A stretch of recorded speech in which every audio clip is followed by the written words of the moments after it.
कुछ उत्पन्न नहीं कर रही है। पृथ्वी जी महाराज महात्मा के पास गए, बोले महात्मा जी ये क्या कारण है कि पृथ्वी अन्न नहीं दे रही है? बोले महाराज आपके जो पिता थे ना राजा बैन, उन्होंने यज्ञों को बंद कर दिए। जब से यज्ञ बंद हुए तब से पृथ्वी अपने ग्रास को स्वयं खा जाती है। आप घर में जब कोई पूजा कराते हो या हवन कराते हो या यज्ञ कराते हो तो आप कुल वृंदावन बिहारी लाल की। जब यज्ञ आप करते हो तो उस यज्ञ के कितने फल होते हैं? पहला फल यज्ञ का भूमि ले जाती है। जैसे इस बार आज हम आचार्य जी से डिस्कस कर रहे थे कि 25 तारीख को हवन तो रख दिया, लेकिन 25 तारीख को अग्नि का वास भूमि में तो है ही नहीं, पाताल में है। तो आज वही चर्चा चल रही थी आचार्य जी हमारी, अब क्या किया जाए। तो कुछ समझ में नहीं आया, तो मैंने कहा आज चलो शाम को बैठेंगे, थोड़ी बहुत विचार करेंगे, क्योंकि जब इतना बड़ा यज्ञ हो रहा है तो यज्ञ का फल तो पूरा मिलना चाहिए। तो 25 तारीख को प्रातः से लेकर के और 12:45 तक अग्नि का वास भूमि में है ही नहीं, और हमें भंडारा भी प्रातःकाल जल्दी प्रारंभ करना है। तो उसका निष्कर्षण हम भी मेंबर कमेटी के साथ बैठते बात निकालेंगे। तो जो पहला यज्ञ का फल होता है उस फल को साक्षात भूमि माता लेके जाती है। दूसरा फल ये प्रकृति, ये सामने पेड़ लगा हुआ है, लगा हुआ अच्छा लगा, लेकिन कभी किसी ने पानी दिया? ये धरती माता स्वयं इसका लालन पालन कर रही है। तो दूसरा फल प्रकृति, और तीसरा फल देवता, चौथा फल पितृ, पांचवा फल पुरोहित, छठा फल होता है। वो तो कोई एक आधा ही बिरला होता है जो ऐसे बड़े बड़े अनुष्ठानों के लिए अग्रगर होता है। और पूर्व पितृलोक में बैठे हमारे पूर्वज प्रशंसा करते हैं, वाह आज क्या भगवानों का आह्वान कर करके, देवताओं का आह्वान करके आपने बुलाया। तब पितरों को जाते जाते देवता उनको उनकी हवि देकर ले जाते हैं, जिससे पूर्वज हमारे प्रसन्न हो जाते हैं। क्योंकि भोजन कराना श्राद्धों में ये पितृमुक्ति नहीं है, पितरों को शांति नहीं मिलती है। क्योंकि बाकायदा जब तक कुश से, भगवान ने बोला कुश, ब्राह्मण और गाय ये कभी अपवित्र होते ही नहीं है। कितनी बार इनको पूजा में ले लो, आपके घर में विवाह है, पंडित जी कहीं पे 13वीं का हवन करके आ रहे हैं, 12 बावनों का हवन करके आ रहे हैं, और तुम्हारे घर में शादी में आ गए। तुमने कहा कहाँ पंडित जी नहाए भी नहीं है, और तुरंत वहाँ कार्यक्रम निपटाया और तुम्हारे घर में आ गए, और तुम्हें ये बात पता भी नहीं, और होगी तो आप भी पंडित जी यार ऐसे कार्य में से हमारे घर सीधे आ गए। पुराणों में लिखा हुआ है कुश, गाय और ब्राह्मण ये कभी अपवित्र, ये जब तक ही अपवित्र होते जब तक उस जगह पर होते हैं। जैसे ही जगह का परित्याग कर देते हैं वो फिर शुद्ध हो जाते हैं। क्योंकि कुश कोई बोता नहीं है, कुश अपने आप उगती है। सूखी कुश को भी यदि मिट्टी गीली और पानी मिल जाएगा तो वो अपने आप हरी हो जाती है। आप दुर्वा को देखना, दुर्वा कभी बोता कोई? छोटी सी सूखी दुर्वा को जहाँ हरी पानी मिट्टी मिला नहीं, वो अपने आप हरी हो जाती है। वो उसमें से एक गांठ से दूसरी गांठ, तीसरी चौथी गांठ, फिर वो धीरे धीरे फैलती चली जाती है। इसी प्रकार से महाराज पृथु से कहते हैं कि आपके पिताजी ने जो यज्ञ बंद कर दिए थे, जिससे इस धरती पर पाप अत्यधिक बढ़ गया है, और उस पाप की निवृत्ति के लिए आपको यज्ञ करना पड़ेगा। तब पृथु जी महाराज ने यज्ञ करना प्रारंभ किया, और यज्ञ करते करते ही इसी गाय ने पृथ्वी का रूप बना करके भागना प्रारंभ किया। ये धरणी जो है, ये गाय जो है, ये धरती माता का रूप ही धारण करती है। कई जगह आपको सुनने मिलेगा, राजा परीक्षित जब बाण लेकर के मारने लगे कलियुग को, तो वहां कोई और नहीं, साक्षात धरणी गाय के रूप में बैठी हुई थी, और धर्म बैल के रूप में बैठा हुआ। तो धरणी और धर्म, इन दोनों का यदि आपने ध्यान रखा तो समझ लो कि आपके जीवन में कभी हानि नहीं होगी। रोज प्रातःकाल उठते ही अपने पैरों को धरती पर रखने से पहले इसी धरती माता को नमन करो हे माँ, मैं रोज प्रातःकाल उठ करके तेरे ऊपर चलता हूँ। अच्छा बुरा निंदनीय अनिंदनीय अर्थ धर्म इत्यादि के जितने भी कार्य मैं करता हूँ वो सब आपके ऊपर करता हूँ। आप जगत की माता हैं, आप वो भाग्यशाली देवी हैं। जब ठाकुर जी धाम पर आए, जब ब्रह्मा जी ग्वाल वालों को चोरी करके ले गए, तब आपने ही ग्वाल वालों के साथ में बछड़ों का रूप बनाया और इसी धरती को अपने जिब्या से चाटा। इसलिए मैं रोज आपके ऊपर अपने चरणों को रखता हूँ।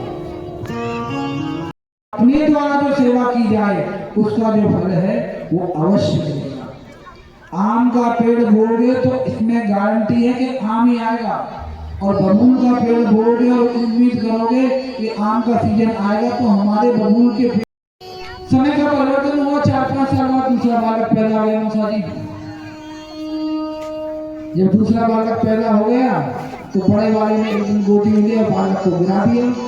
तो माँ ने एक कान पे मारा पीछे, देख छोटे से बच्चे के चोट लग गई होगी, ये हो गया होगा। अब जो बड़ा वाला है वो सोच रहा, अच्छा ये माँ हमसे प्रेम करती है, छोटे वाले से ज्यादा करती है। अब कौन समझा उस बालक को कि माँ ने कभी भेद नहीं किया। जब तू छोटा था तो तेरे को भी इतना प्रेम किया, अब तू बड़ा हो गया है तो छोटे वाले को प्रेम करेगा।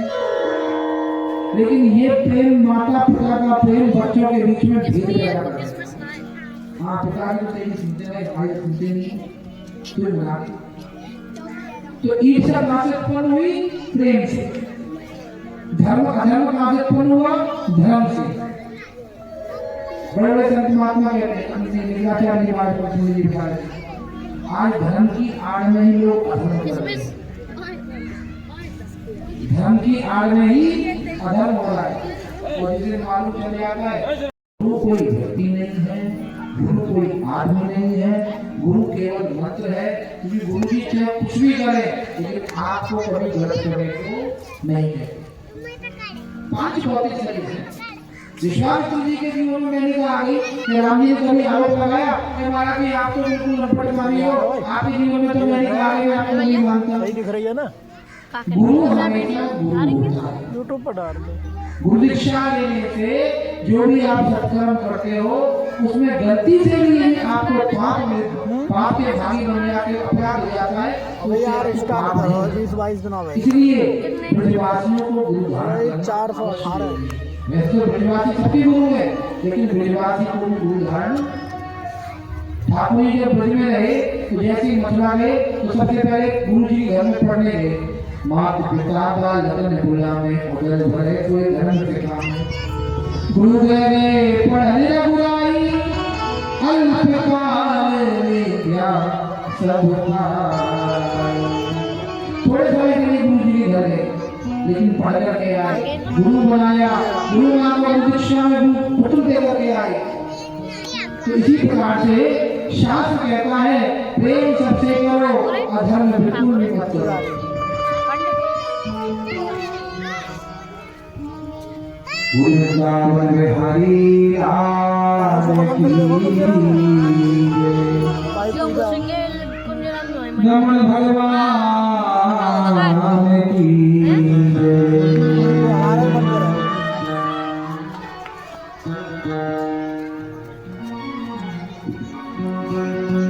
वो बंसी बजाए गए श्याम देवी, वो तेरे नाम मिलाती। बंसी बजाए गए श्याम देवी, वो तेरे नाम मिलाती। बंसी बजाए गए श्याम देवी, वो तेरे नाम मिलाती। बंसी बजाए गए श्याम देवी, वो तेरे नाम मिलाती।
बजाए गए श्याम मुझे देना मिलाएगी बंसी बजाए गए श्याम मुझे देना मिलाएगी बंसी बजाए गए श्याम मुझे देना मिलाएगी बंसी बजाए गए श्याम मुझे देना मिलाएगी बंसी बजाए गए श्याम मुझे देना मिलाएगी बंसी बजाए गए श्याम मुझे देना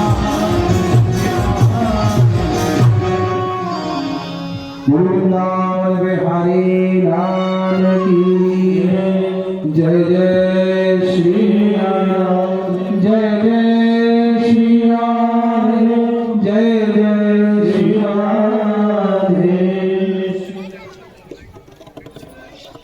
उगट को उबारा है ग्राह को तारा है। मैं तुमसे एक बात कह रहा हूं, पर ध्यान देकर सुनो परीक्षित। परमात्मा को कभी भूलो नहीं, हमेशा भगवान मेरे साथ हैं, ऐसा चिंतन करते हो। प्रभु के चरणों में चढ़ाए हुए फूल पुष्प प्रसाद इन चीजों का कभी अपमान करना नहीं चाहिए। मैंने बहुत से लोगों को देखा जिनके माला पहना है, पाल माला आगे के साइड फेंक दी और वो इधर उधर गंदगी में चली गई, बहुत बड़ा अपराध है। आपको पता है कि ध्रुवाचार्य के साथ क्या हुआ था? एक बार भगवान ध्रुवाचार्य भगवान विष्णु के यहाँ गए और भगवान विष्णु ने प्रसन्न होकर के अपने श्रीअंग की माला को उतार के ध्रुवाचार्य की गले में धार कराया। और जैसे ध्रुवाचार्य आए तो ऐरावत हाथी पर बैठकर इंद्र आया और उन्होंने ध्रुवाचार्य को नमस्कार किया। ध्रुवाचार्य ने प्रसन्न होकर वही माला उतार करके इंद्र के धारण करा। और जब वही माला इंद्र धारण कर ली तो उसने भी प्रसन्न होकर अपने ऐरावत हाथी के सूंड पर उस माला को पहना दिया। अब गज तो गज है, उसने उतारी और उतार करके पैर के नीचे कुचल दिया। और उसका परिणाम क्या हुआ कि तुरंत ही ध्रुवाचार्य को बुलाया और उन्होंने श्राप दे दिया, जा तुम लक्ष्मी से विहीन हो जा, अपने पद से विहीन हो जा। इंद्र को लक्ष्मी से दृष्ट होना पड़ा। इंद्र के पूरे राज्य को राजा बलि ने छीन लिया और शुक्राचार्य जी इंतजार कर रहे थे, राजन इससे बढ़िया मौका आपके जीवन में आने वाला नहीं है। और शुक्राचार्य की प्रेरणा से राजा बलि ने चौकों ओर आक्रमण करके स्वर्ग को सब देवताओं को प्राप्त करके सारी पृथ्वी को अपने अधीन कर लिया। लेकिन कश्यप जी की जो पत्नी थी अदिति, जो देवताओं की मां, उसको बड़ी गिरानी हुई कि मेरे पुत्रों के सब कुछ छीन लिए दैत्यों ने। दैत्य अदिति के थे और देवता अदिति के थे। तो पयोव्रत के माध्यम से भगवान नरनारायण की आराधना करी। भगवान ने प्रसन्न होकर के वरदान दिया, चिंता मत करो। और समय आने पर भगवान वामन का रूप धारण करके पयोव्रत की महिमा के माध्यम से भगवान अदिति के गर्भ में आए। और जैसे गर्भ से बाहर आए, माँ अदिति से बोले, माँ बताओ मैं क्या भेंट करूं?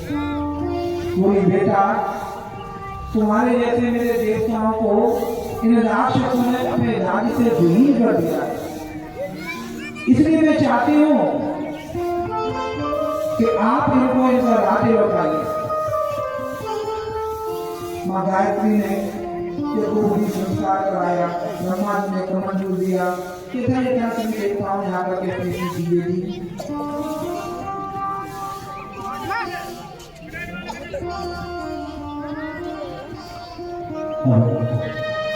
और आज वामन भगवान जहाँ राजा बलि 100 यज्ञ पूरे कर रहे थे और वह 99 यज्ञ भगवान पहुंचे।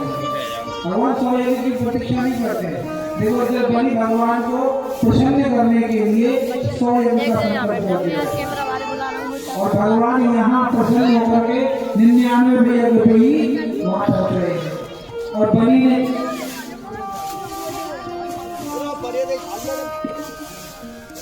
वृंदावन में हरि रास की जय। जैसे ही आज आया बलि जैसे यज्ञ पर बैठे और यज्ञ में भगवान जैसे ही ब्राह्मण का प्रवेश देगा और दूर से देख करके आज बलि के मन में बिल्कुल ऐसे चालना हुई जैसे मानो भगवान सूर्य नारायण जी करके आए हैं और हाथ जोड़ करके स्तुति करे, स्वागतम ते नमस्तुभ्यं ब्राह्मण की भगवानते महर्षिणां तपासाक्षां महे त्वां वन्दे स्वागत करता हूँ आपका प्रभु, आइए आइए। और आज ब्राह्मण भगवान कमंडलों और छत्र को लेकर के मध्य बीच में चले आ रहे हैं। जो घूम के आ जाओ। ब्राह्मण भगवान की, उमापति महादेव की।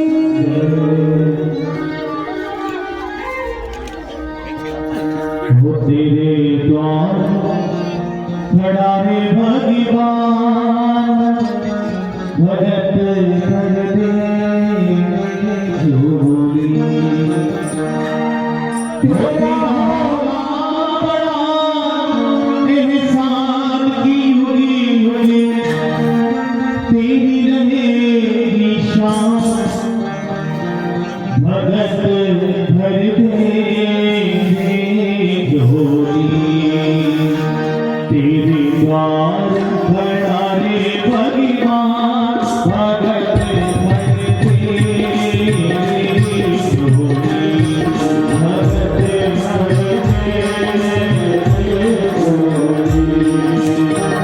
हो बिना होगा बड़ा एहसान की हुई हुई, तेरी रहेगी शान, भगत भर देंगे झोली।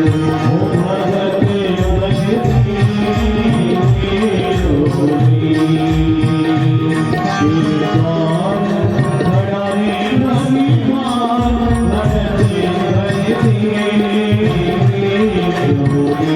भगत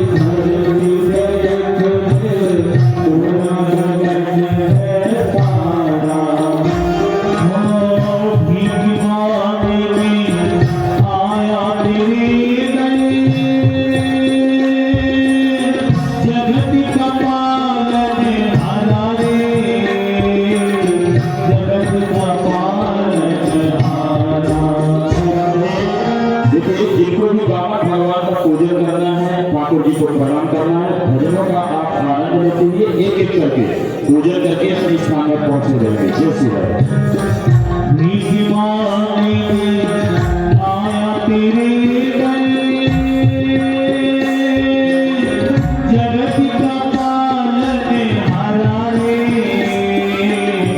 जगत का पालनहारा। मैं आज तेरा मेहमान कहीं मुझसे जरा भगत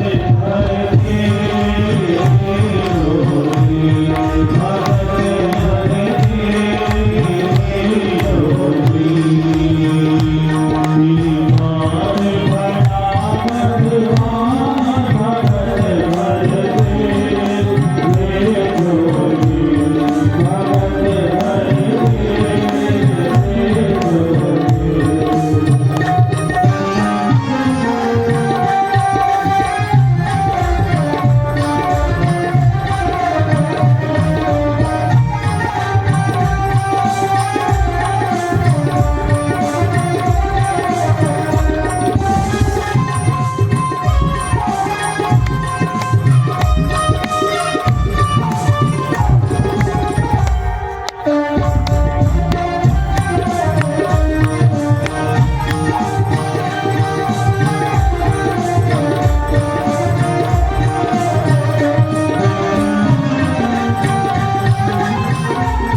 सुंदर स्वरूप भगवान पार्वती का देख करके और राजा बलि के मन में भाव आया, मैंने क्या मैं इनको आज दान में दे दूं।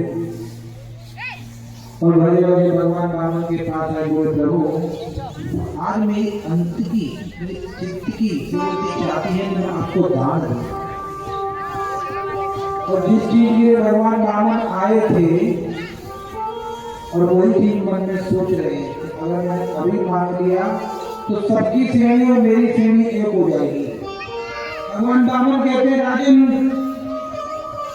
हमने कभी किसी से कुछ चाहा नहीं रखी, इसलिए हम आपसे कुछ नहीं मांगते। पूरे राजन मैं प्रहलाद के वंश का वंशज, महाराज मनु का वंशज, मेरे द्वार से आज तक कोई भी महात्मा संत खाली नहीं गया, इसलिए मैं चाहता हूँ आप ले लो। जब बाबा भगवान ने बोला नहीं मान रहा है तो एक काम कर, तस्मात् ततो मयि मातम मिलने वर्ष भात परामित्री रक्तम सामान्य सदानुमान। अगर तू मुझे कुछ देना चाहता है तो 3 पद भूमि दे। बोले महाराज आप तो कुएं पे आकर के 1 गिलास पानी की कामना कर रहे हो। अरे महाराज आप यदि कुछ ना हो तो मैं आपका गांव 4-5 गांव दे दूं, विवाह करा दूं, 12 बच्चे हो जाएंगे, खूब आराम से अपना जीवन व्यतीत मेरे ही राज्य में करना। भगवान राम जैसे राज आप जो कह रहे बिल्कुल सत्य बात कह रहे हो, क्योंकि आप देने में समर्थ हो, दे सकते हो, लेकिन आज आप एक तो देकर की 2 की इच्छा अपने आप हो जाती है। जिस व्यक्ति पे जो चीज नहीं है और यदि सरलता से उसको वो चीज मिल जाए तो दूसरी कामना 1 मिनट बाद से शरीर में आ जाती है। इसी को तृष्णा भी कहते हैं। महाराज आप कह रहे हैं आपका विवाह करा देंगे, चलो आपने मेरा विवाह करा दिया, विवाह में 2-4-5 बच्चे हो गए, एक आधा मर गया, बाद में रोना पड़ा, तो उसकी व्यवस्था क्या है आपके पास? कह महाराज बालक जब आपके जाएंगे तो रोना भी आपके पड़ेगा, तो ऐसा काम ही क्यों किया जाए जिससे रोना पड़े। इसलिए हम चाहते हैं, तेरी श्रद्धा है, वो भी 3 पर भूमि लेंगे और वो भी अपने चरणों से लेंगे। जब मना किया नहीं माने तो 3 पर भूमि दे देगा, ठीक है महाराज जैसे आपके आगे, लेकिन देखिए। और जैसे ही बलि ने संकल्प किया कि शुक्राचार्य जी समझ गए भाई कोई गड़बड़ है, और बोले बलि सुनो, ये बामन से कोई कुछ भी नहीं है, साक्षात विष्णु है जो आपको हरने के लिए आया है। देखो गुरु का काम क्या होता है, अंधकार से प्रकाश की ओर ले जाना। जब परमात्मा मिल गए सामने, भक्त खड़ा हुआ तो गुरु को हम निकाले नहीं करना चाहते। मैंने बहुत से लोग देखे हैं, प्रतिष्ठित व्यक्ति देखे हैं जो एक दूसरे को मिलवाते हैं, बाद में वो उनको पीछे छोड़ दिया तो कोई ईर्ष्या आती है, अच्छा हमने मिलवाया आज भी छोड़ दिए। तो ऐसे ही गुरु का कार्य क्या है, केवल परमात्मा के द्वार पर ले जाकर के आपको खड़ा कर देना और बाद में खुश आए हो जाए। क्योंकि गुरु गोविंद तो खड़े काके लागो पार, बलिहारी गुरु अपने गोविंद दिए मिलन। जब गोविंद मिल गए तो गुरु का वहां कोई मतलब नहीं है, तो भक्त का, जीव का और परमात्मा का साक्षात्कार होगा।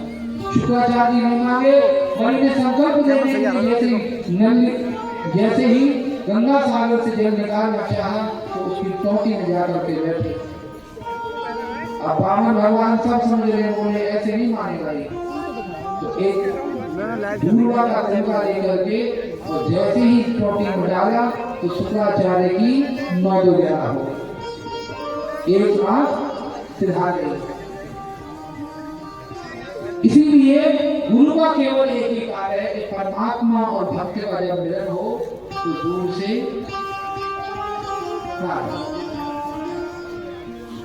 तब बामन भगवान ने जैसे संकल्प किया, बलि ने जल छोड़ा और बामन भगवान ने बड़ा विराट स्वरूप निकाला एक पर में पूरे ब्रह्मांड को और तीसरे में ब्रह्मलोक को, दूसरे में ब्रह्मलोक को नाप लिया। बोले राजन, 3 पद का संकल्प किया था तुमने, 2 पद में मैंने अपनी सृष्टि को नाप लिया है, अब बता तीसरा पद कहाँ रखूं? राजन बोला महाराज, आपने अभी तक केवल मेरी संपत्ति को नापा और संपत्ति मेरी थी, आपने नापी, आपने ले ली, लेकिन तीसरा चरण आप मेरे से कर दीजिए, क्योंकि आपने अभी मुझे नहीं नापा, आपने मेरी संपत्ति को नापा है। और भगवान ने तीसरा चरण कर दिया, और भगवान ने जैसे तीसरा चरण रखा तो उनको बड़ी ग्लानि, दाता तो दुनिया में मैंने बहुत देखे, लेकिन बड़ी तेरे जैसा दानी मैंने नहीं देखा। तू चाहता तो कह सकता था कि महाराज जी जब संकल्प दिया था तो आप बामन उम्र के थे, और जब नापा तो रात, लेकिन नहीं।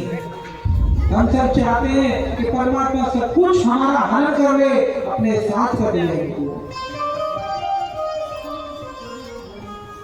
जब बामन भगवान ने पैर उठाए ब्रह्मलोक तक अपने नापने के लिए, तो भगवान की जंघाओं में पसीना आया और वो एक बूंद बन के जो गिरा, उसी को भागीरथ तप करके, जो आज भागीरथी के नाम से गंगा ही जानी जा रही है, वही गंगा नहीं है। गंगा साक्षात भगवान के श्री अंग से ही उत्पन्न हुई है।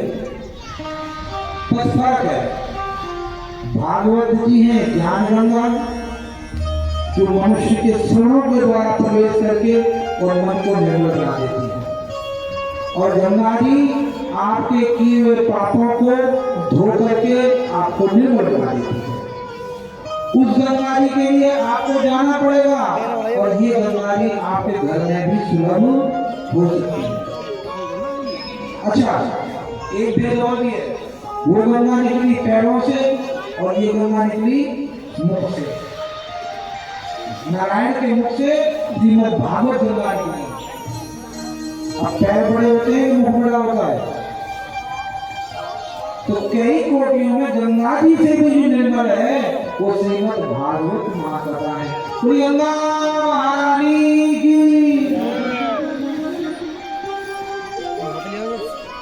बोले महाराज, आप सब कुछ मेरा ले लो, मेरे सोयब पूरे से हो गए, आप इतिहास में मुझे याद रखेंगे कि बलि ने दान भगवान विष्णु को दिया। भगवान बामन भगवान बोले भाई मैं सब कुछ कर लिए, बता तू मांग ले, तेरे देने से ही मैं प्रसन्न हो गया हूँ।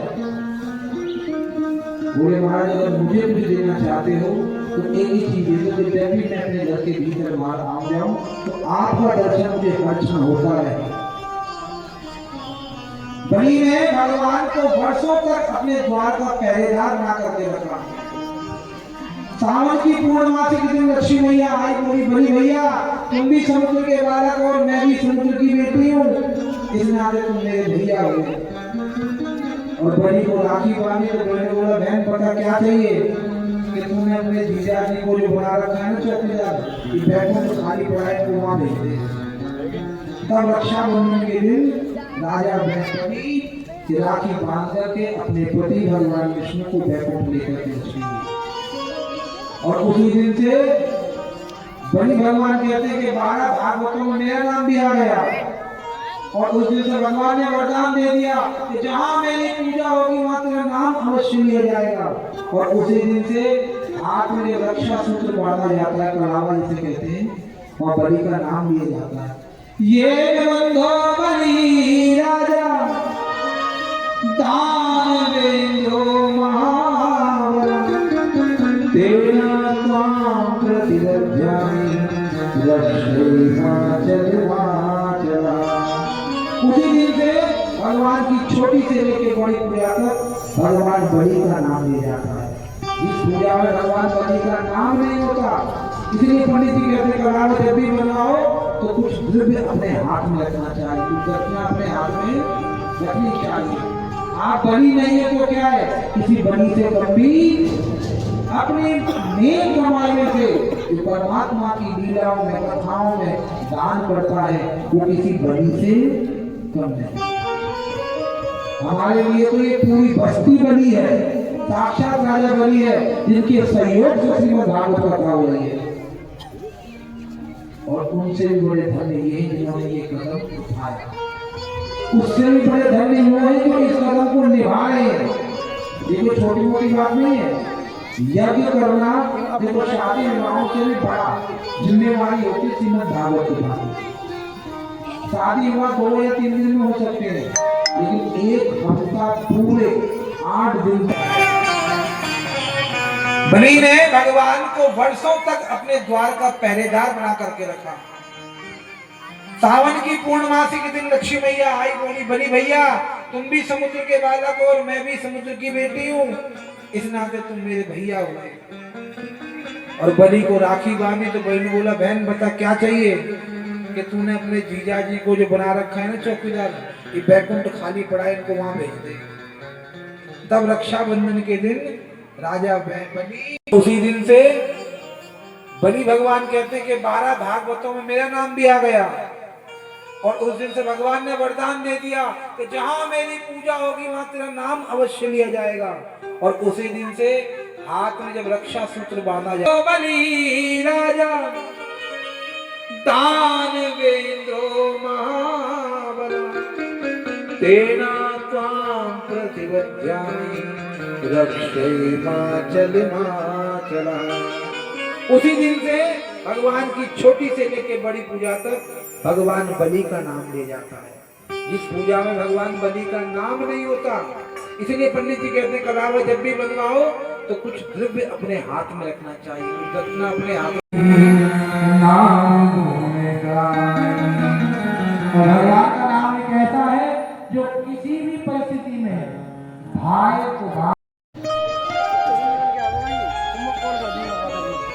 भूजन कहते हैं राम कृष्ण तो एक है अंतर नहीं निवेद, एक के नैन गंभीर है और एक के चपल विशेष।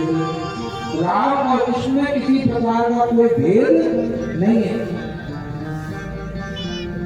एक ने मर्यादा का ऐसा चश्मा लगाया कि बात बात में मर्यादा नहीं। जो राम जी जानकी जी के लिए वन में भटक रहे थे, हे सीते हे सीते हे सीते, और उसी जानकी जी को जब पिता का पद संभाला तो जंगल में छोड़ा गया।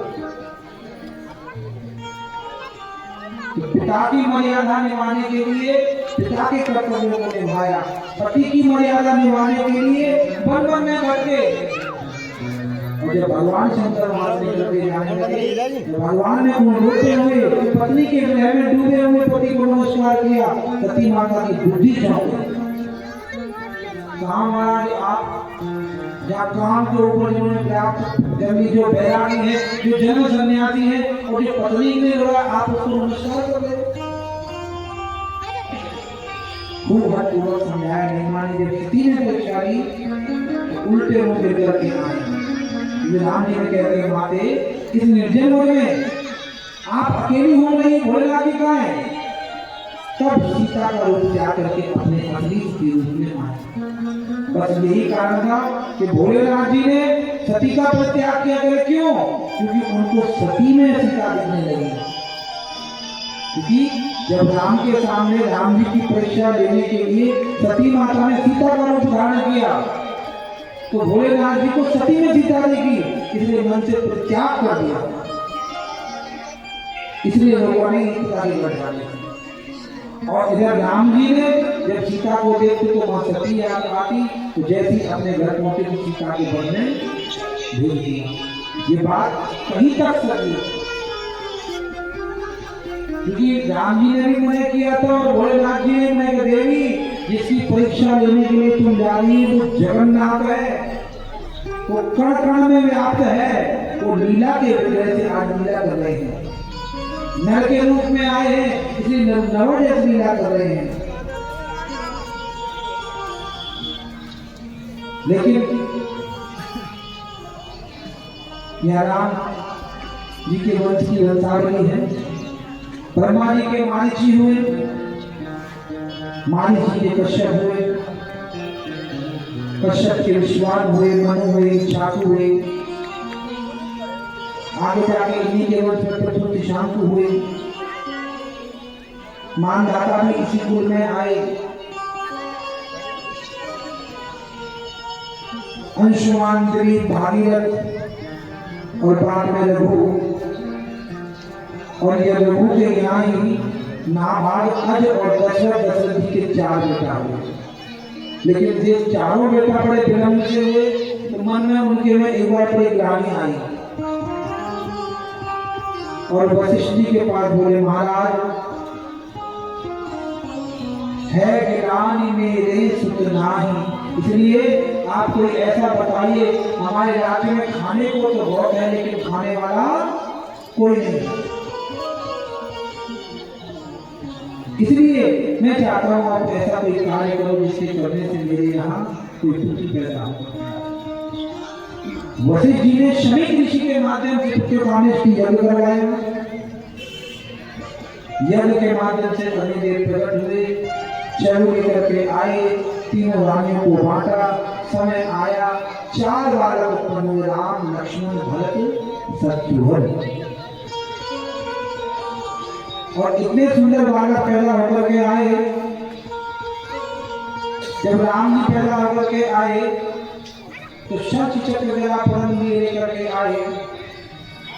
तो माँ बोल रहे थे, प्रभु मेरे को मातृभावी कब जाएगा? माता पुनि बोली, सोमति बोली,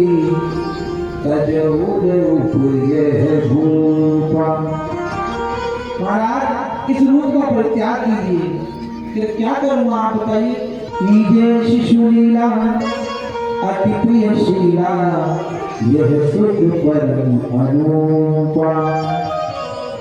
जैसे माँ ने बोला कि आप बिल्कुल बालक बन जाओ और शिशु जैसी लीला करो, तो भगवान ने तुरंत ही सुनी बचन सुधारा, रोदन ठाना, होई बालक सुरभूपा। जैसे भगवान ने बालक और ऊपर जोड़ के रोए, इतनी जोर की निकाली मारी के महलों में आवाज फूट गई और समझेगा हल्ला मच गया कि आज हमारे राजा के कोई बालक जन्म लेकर के आए। ये शक्ति जो गावई हरि पद पावई, तेना भरई भवतोपा, तेना भरई भवतोपा। कोकिला बजाम भगवान की, छोटी राम जी की स्तुति। श्री रामचंद्र कृपाल भज हरण भव भय दारुण।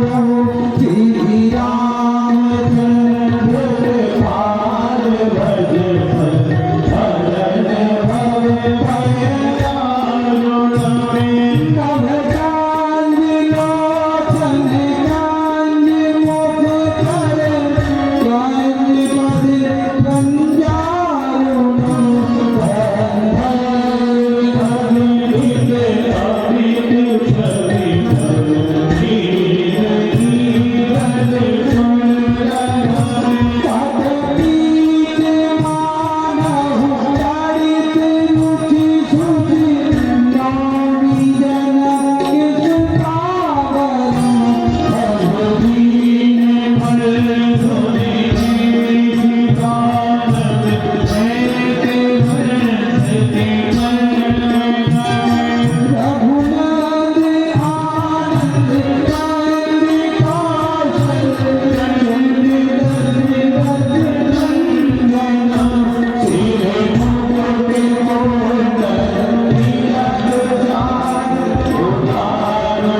भा दिवस फली मरम न जाना कोई।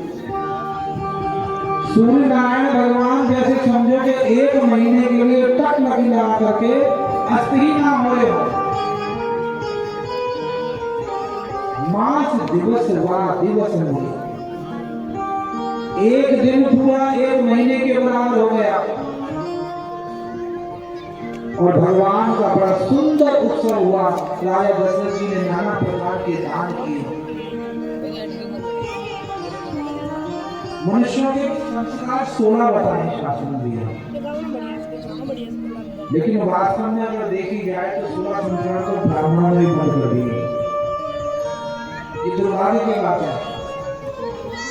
कितने संस्कार ऐसे होते हैं क्योंकि इन 16 संस्कारों के बदले में ही स्त्रियां 16 श्रृंगार आपके लिए करती हैं। और 16 ही पूजा की सामग्री होती है, जिसे बोलते हैं 16 उपचार। एकादश से बृहस्पतिवार की कथा पढ़ती है, उसमें आता है ना भगवान की पूजा 16 उपचार से करनी चाहिए। ये 16 उपचार क्या होते हैं? 16 प्रकार की वस्तुओं से भगवान के ऊपर अर्पित करके बाद में दक्षिणा चढ़ा करके बोलना चाहिए, प्रभु यदि कोई कमी रह गई हो तो क्षमा करना। इसलिए एक महीने का दिवस हुआ। राजा दशरथ जी ने नाना प्रकार के खंडदान किए और भगवान नारायण का रूप लेकर के भगवान श्री रामचंद्र जी के रूप में प्रकट हुए। नामकरण सृष्टि कर रहे हैं। जो आनंद सिंधु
तो जो आनंद सिंधु सुधराती, जिसका नाम लेने से आनंद की अनुभूति हो, वही है हमारे राजा राम।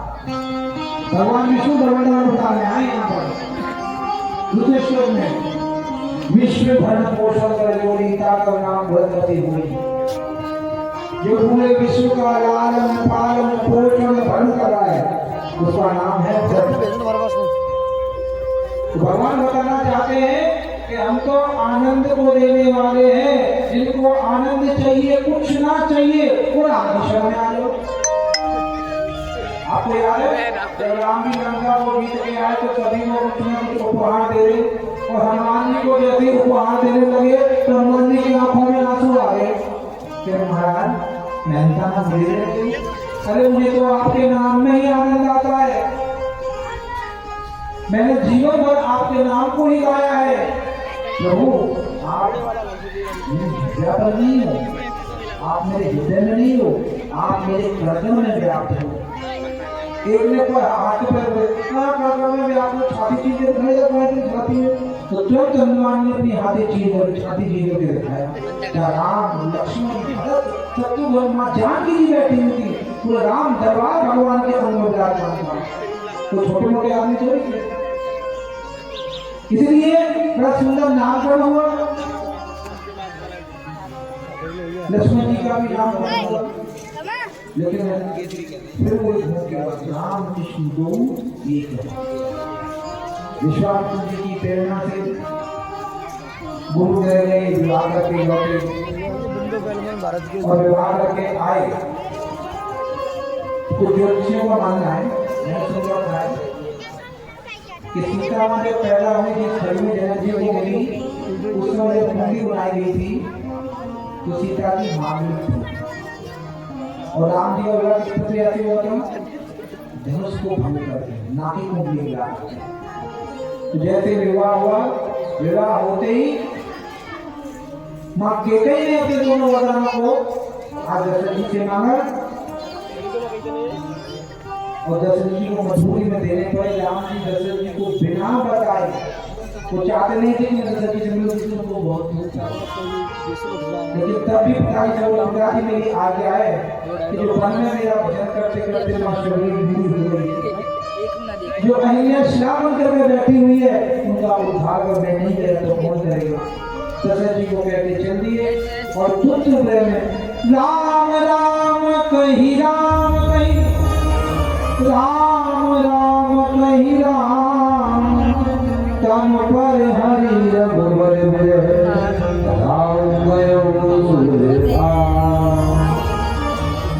पुत्र की याद में ही राम राम हे राम करते करते दशरथ जी का स्वर्गवास हो गया। भरत जी आए, भैया के पास जंगल में गए, सीता जी को हर के रावण ले गया, हनुमान जी ने पता लगाया, लंका को जलाया, और रावण को राम जी ने नाश किया, और तुम्हें अयोध्या लेकिन फिर भी चारों दिनों पर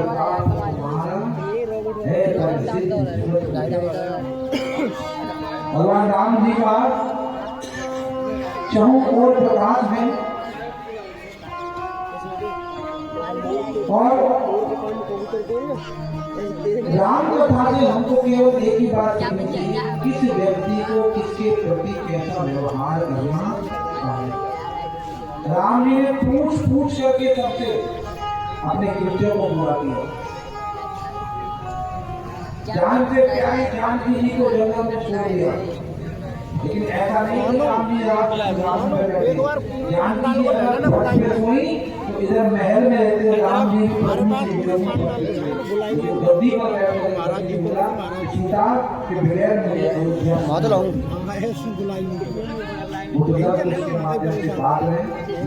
बच्चा सा जाऊ कुछ मिल क्या रहा है या जब ले रामचंद्र भगवान की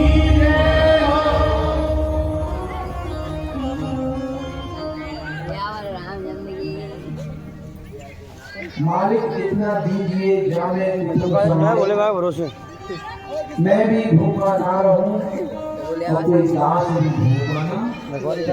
360 बार की दुकान में गौरवी रोहिणी भद्रा मदिरा लोचन इला देव की पशुनाम आसनम आत्मनाम दुर्गोरी।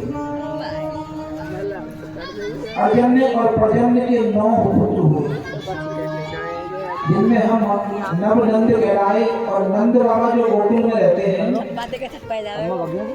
वो दूसरी पत्नी का बेटा सूरसन और सूरसन के पुत्र हुए वसुदेव। सुखदेव जी कहते हैं राजन वसुदेव जी की 7 पत्नियां थी। कौन थी? देखो भगवान कृष्ण के कितने भाई थे? 7 भाई और 7 ही उनकी माताएं थी। तो देव की माँ की गर्भ से जो 7 बालक पैदा हुए थे वो वसुदेव श्री राम भैया पुत्र नहीं था।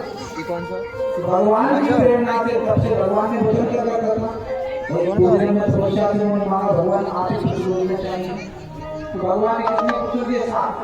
एक माँ की सेवा के लिए एक बेटा और या 5 बेटे हुए एक माँ की सेवा कर बैटरी लगाने नहीं फोन तो ये भी एक ऐसा ऋण है जो कभी पूर्ण नहीं होता।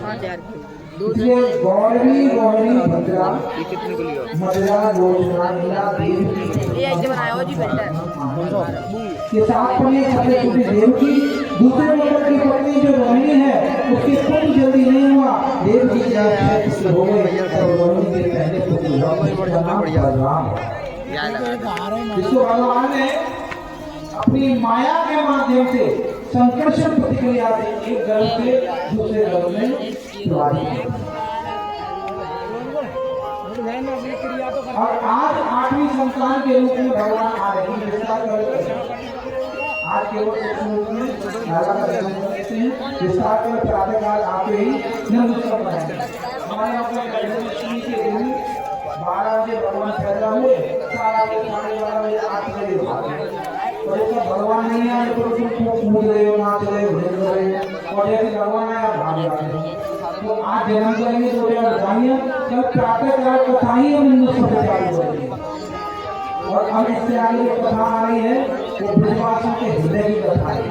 जो ठाकुर जी आगे तो भैया ठाकुर जी क्या कथा सुन सकती है। तो कल प्रातःकाल जब कथा प्रारंभ होगी तो नंद उत्सव से ही प्रारंभ होगी जिसने अभी जन्म कर देते हैं लगा था। और 8वीं संतान के रूप में गोविंद भगवान आए और उसी प्रकार से आए जैसे राम जी आए चतुर्भुज रूप में। मैया बोली लाला छोटे पहले में जो बालक भैंसाए सबले के सबले करने में आते लाला तो छोटा सा बने रोटी वो डगरों की ऐसा ना हो तो भी जन्म मारे और भगवान ने और जैसे बनाया तो माँ के आंसू से आंसू आने लगे बेटा जैसा तुमने रूप बनाया इसके पहले तेरे खाने में भी ऐसा रूप बनाया ये कर्ज निर्दयी है एकदम आना होगा। जैसे भगवान ने छोटा रूप बनाया हाथ की जितने भी सारे सब खुल गए और खुले सारे कजारे में क्या बात हो गई।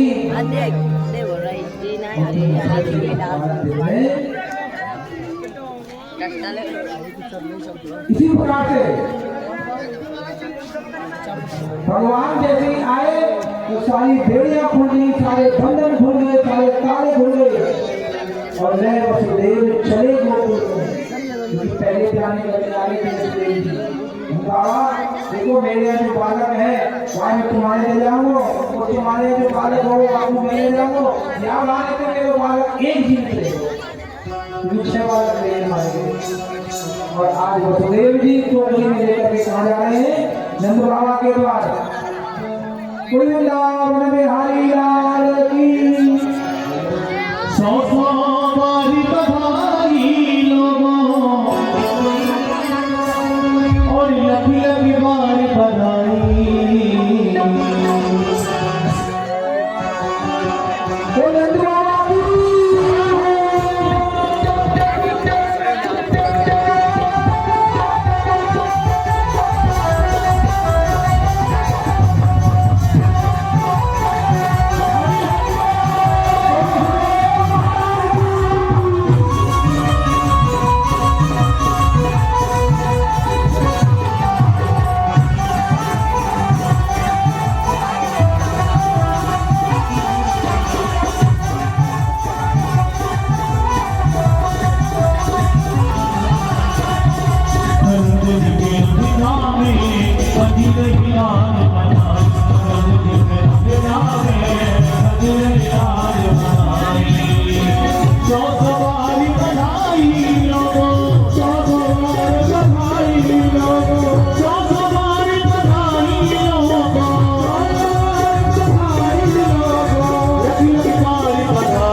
राज लपेटा नंद भवन अभिहानी हो गई नंद भवन अभिहानी हो गई नंद भवन अभिहानी हो गई नंद भवन अभिहानी हो गई बेटी से हो गया बेटा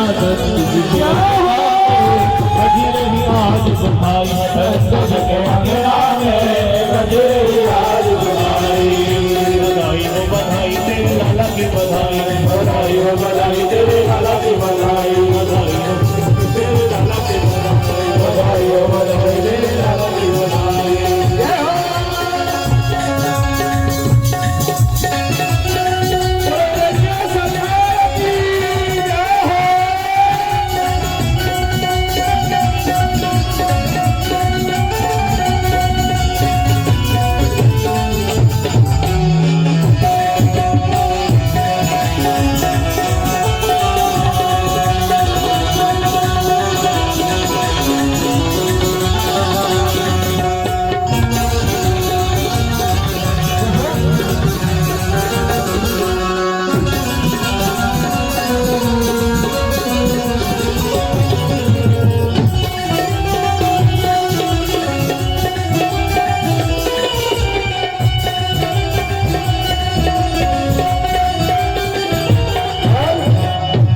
ब्रज में है नहीं जय जयकार नंद भरे लाला जाओ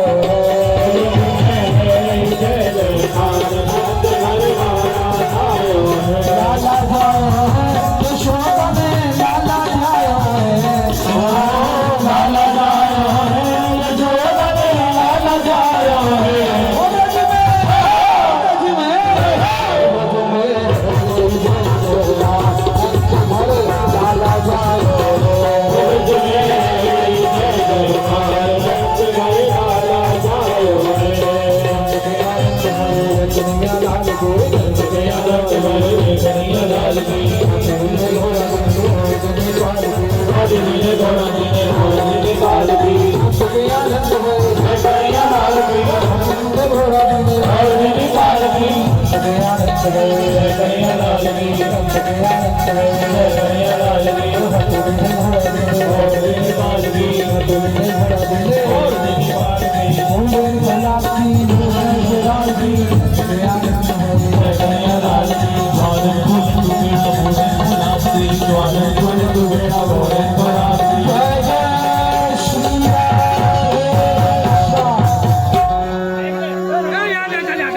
एक बात पूछना चाहता हूँ आपसे, हाथ खड़ा करके बताना होगा। आज शाम को 8 बजे से 10 बजे तक अगर लाला के दरबार पर कीर्तन किया जाए, कितने लोग आएंगे? और एक बात ध्यान में रखना, किसी काम का ढीठ हुए और कम आए तो 1 घंटे नहीं आधे घंटे में बंद करके हम चले भी जाएंगे। आज शाम को ठाकुर जी का खूब बढ़िया भीड़ थे, पर सच रच के आना ऐसे नहीं। और हर आदमी को आज लाला के जन्म की खुशी पाटवा ग्राम में मनानी है। अभी तो आपको टाइम दिया जा रहा है कि 5 बज के दूध काढ़ो और शाम को पंडित जी को पिलाने के लिए दूध लेके आओ। जितना तुम घी खिलाओगे उतनी ताकत तुम्हारे लगा के जाऊंगा। कोई नंद के लाला की एक बार छोटी सी, उसके बाद फिर आप श्री राधे बोलो वृंदावन बिहारी लाल की जय। थोड़ा थोड़ा पहले पीछे हो जाइए और नंद बाबा के साथ आप स्वयं ठाकुर जी के जन्मोत्सव में ठुमका लगाइए। ठीक है, देखिए दूसरी बात, कल की जो सूचना है उसको श्रवण करिए, इसके बाद आप बधाई का आनंद लीजिए। तत्पश्चात आरती भी प्रारंभ हो जाएगी। कल की जो कथा होगी, कल की कथा में भगवान की बाल लीलाएं होंगी और माखन चोरी भी होगी, जिसका यहाँ दर्शन भी होगा, पंडित जी बता रहे हैं। और देखिए उसके साथ ही भगवान को जब खेलने के लिए गोकुल की भूमि कम पड़ने लग जाएगी, तब ठाकुर जी कहाँ जाएंगे? वृंदावन। और वृंदावन से गौचारण करते हुए जहां आप और हम बैठ करके कथा को श्रवण कर रहे हैं, भगवान वहां अपने समस्त ब्रजवासियों के संग में, अपनी सखाओं के संग में गिरिराज जी का पूजन करने आएंगे। हम सब भी भगवान के इस पूजन में सम्मिलित होंगे, तन से, मन से और धन से। ठाकुर जी की सेवा में यहाँ सभी सम्मिलित होंगे और भगवान का पूजन करेंगे और प्रसाद लेकर के अपने अपने जीवन को हम सब धन्य करेंगे। लाला की सबको बधाई हो। और देखिए जिनके बालक आज ठाकुर जी बने हैं वह सभी को भगवान के जन्म की बधाई देंगे और उस बालक के निमित्त सभी विप्र ब्राह्मण देवताओं से आशीर्वाद लेंगे। जय श्री राधे। अब बधाई का आनंद लेते हुए भगवान की आरती की तरफ जाएंगे। नंद बाबा भी थोड़ा सा ठाकुर जी के सामने नृत्य करेंगे। आरती शाम को कीर्तन करेंगे, शाम को दे जाएंगे। अभी आरती के लिए सभी खड़े हो जाइए।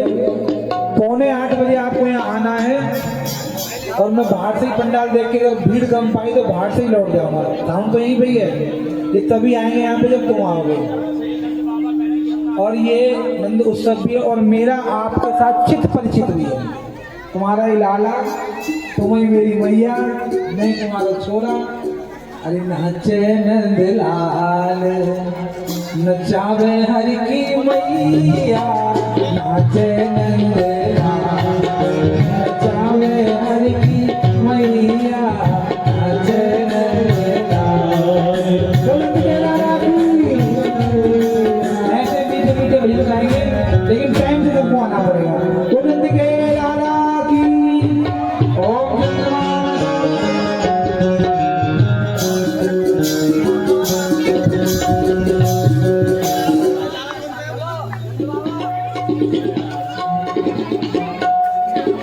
कर्पूरि गौरम करुणावतारम संसार सारम भजगीतिहार सदा वसंतम हृदयारि बिंदे त्वं भवानि सहितं नमामि। आरति बाल कृष्ण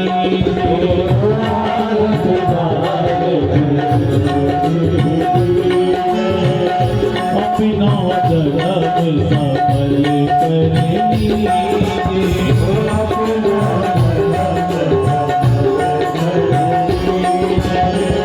श्री यशोदा को परमे दुलारो,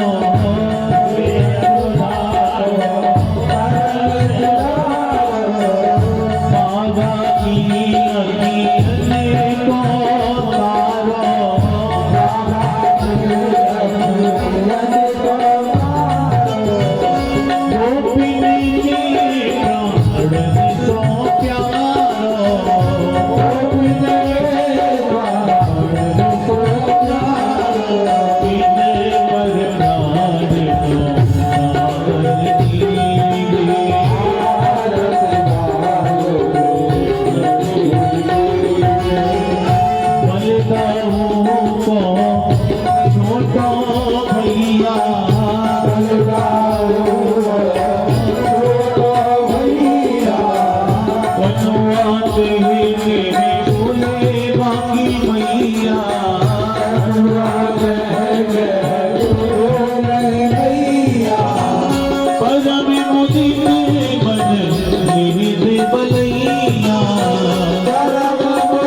महिमानः सचक्रेत्र पूर्वे साध्याय संतदेवः हरिः ओम् एकदन्ताय विद्महे वक्रतुण्डाय धीमहि तन्नो दन्ति प्रचोदयात् हरिः ओम् नन्दनन्दनाय विद्महे यशोदानन्दनाय धीमहि तन्नो श्रीकृष्णः प्रचोदयात् वन्दकालकोलजं पदपाटलाब्धै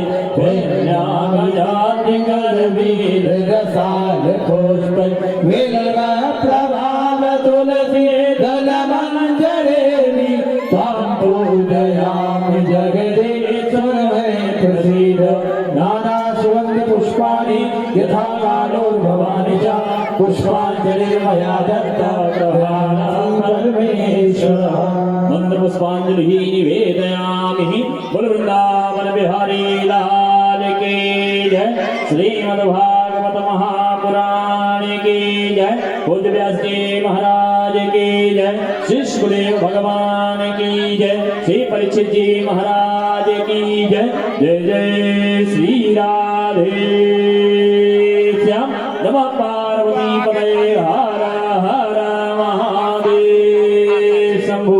श्री राधे। देखिए संध्या कालीन आरती है, अपने इष्ट की आरती लेना चाहिए। आरती की थाली आ रही है, आप सब भगवान की आरती लीजिए।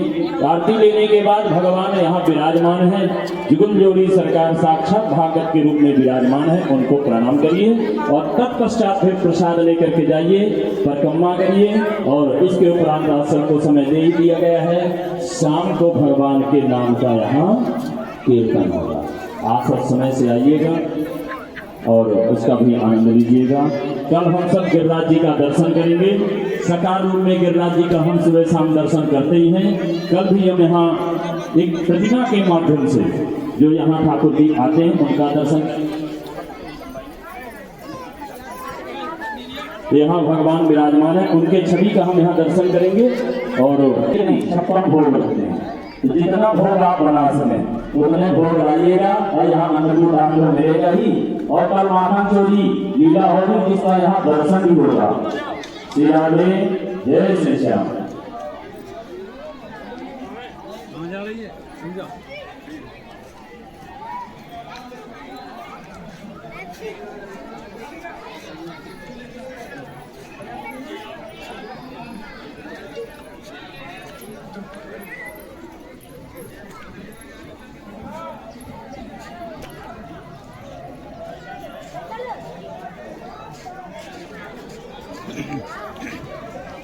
भाई राधे राधे सभी को।